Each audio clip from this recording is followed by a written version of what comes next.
dengan Bu Astuti. Hari ini kita mau belajar IPA KD 3.7 tentang pemantulan cahaya. Tujuan pembelajaran kita hari ini, setelah mendengarkan penjelasan dari Ibu Guru, Bu Guru berharap siswa dapat mengetahui macam-macam pemantulan dan manfaatnya dengan benar. Yang kedua, setelah mengamati gambar, siswa dapat menyebutkan contoh alat optik dan kegunaannya dengan benar. Pemantulan cahaya, ya, pemantulan cahaya itu apa sih? Ya, cahaya akan dipantulkan jika mengenai benda gelap. Cahaya akan dipantulkan jika mengenai benda gelap. Benda gelap itu contohnya benda yang tidak bisa ditembus cahaya ya anak-anak, seperti kayu, besi, dinding ya, seperti itu. Itu benda gelap. Nah, pemantulan cahaya dari suatu benda masuk ke dalam mata sehingga kita dapat melihat benda tersebut. Jadi, pantulan cahaya itu masuk ke dalam retina mata kita sehingga kita bisa melihat benda tersebut, ya, wujud dari benda tersebut. Oke, selanjutnya anak-anak, pemantulan cahaya itu ada dua. Ada pemantulan cahaya teratur. Nah, pemantulan cahaya teratur terjadi karena cahaya mengenai permukaan benda yang rata. Permukaan benda yang rata itu seperti cermin datar, permukaan air, itu rata anak-anak, sehingga dapat menghasilkan pemantulan yang teratur. Kemudian yang kedua adalah pemantulan cahaya tidak teratur. Pemantulan cahaya tidak teratur ini terjadi jika cahaya mengenai benda yang permukaannya tidak teratur atau bergelombang.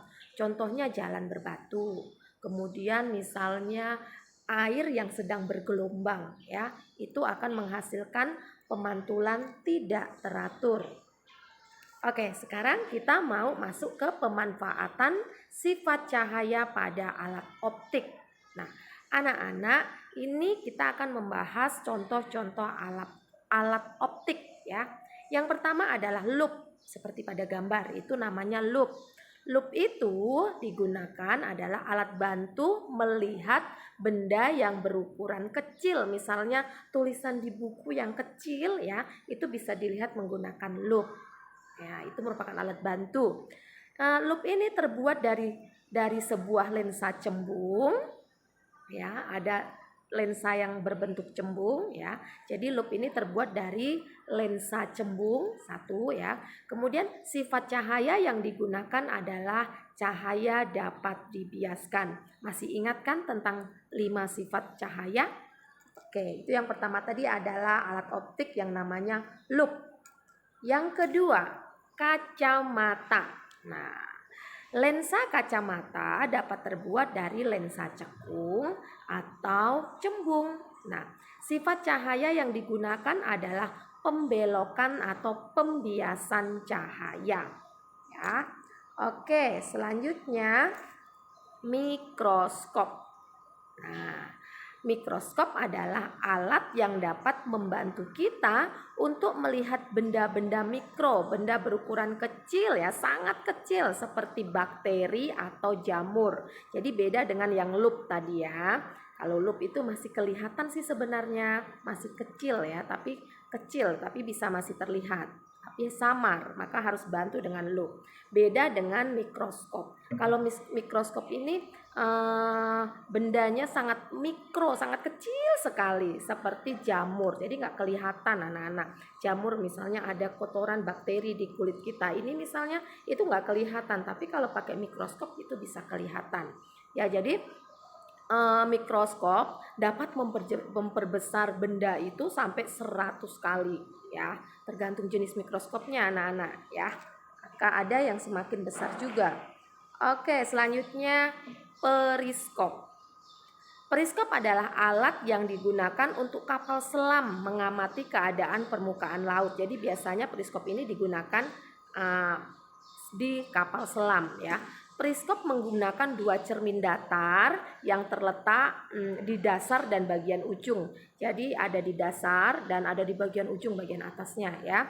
Kemudian Sifat cahaya yang digunakan ada dua anak-anak, yaitu merambat lurus dan dapat dipantulkan. Jadi ada dua sifat cahaya yang dipakai pada alat periskop ini. Yang pertama, cahaya dapat merambat lurus, yang kedua, cahaya dapat dipantulkan. Oke. Nah, tadi kita sudah membahas tentang jenis-jenis cermin yang digunakan pada alat-alat tadi ya. Ada lup ya, ada kacamata, kemudian mikroskop dan periskop. Nah, bukan hanya itu saja ya yang merupakan alat optik, banyak lagi ya. Teropong juga, anak-anak, teropong juga menggunakan termasuk alat optik ya. Kemudian LCD ya juga termasuk alat optik. Nah, sekarang kita mau bahas tentang macam-macam cermin berdasarkan bentuk permukaannya.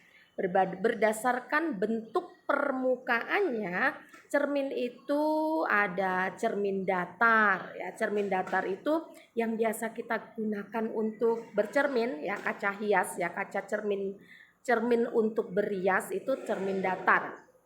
Sifat bayangannya, ukuran bayangan sama dengan ukuran benda.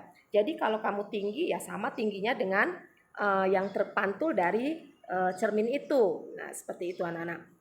Kemudian kenampakan bayangan berlawanan dengan benda. Misalnya, kalau kamu memegang pakai tangan kanan, tapi kalau di dalam cermin itu seolah-olah kamu memegangnya pakai tangan kiri, seperti itu. Kalau kamu bersisir pakai tangan kanan, jadi seolah-olah di cermin itu kamu bersisirnya pakai tangan kiri. Seperti itu ya, maksud dari kenampakan bayangan berlawanan dengan benda. Kemudian bayangan bersifat semu atau maya. Nah, bayangan dapat dilihat terbalik ya, begitu anak-anak.